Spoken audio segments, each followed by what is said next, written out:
Auzi aici.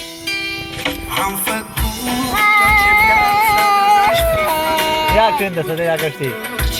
Ei, vezi că rupe ăla, tata. Ai grijă la ăsta, că ăsta e sensibil. Așteptăm pe maică ta.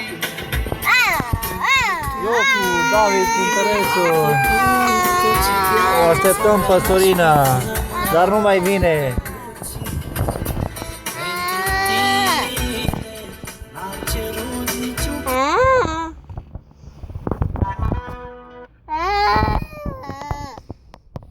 Când? Auzi.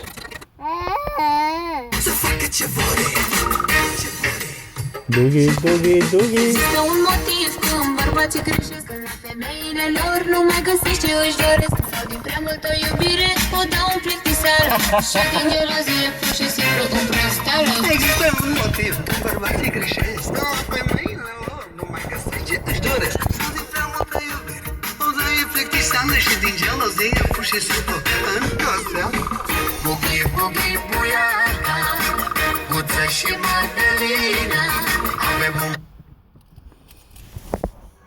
Da, știi ce zic? De Santo Music. Alles Glas und Gold, ist geflogen, wie ein Astronaut. La David e somn. Vrei să mergi în România, David? Mergem acum? Ce să faci acolo? Ce? Ne batem? Uitați-vă ce timp, băi! Suntem în 17 februarie.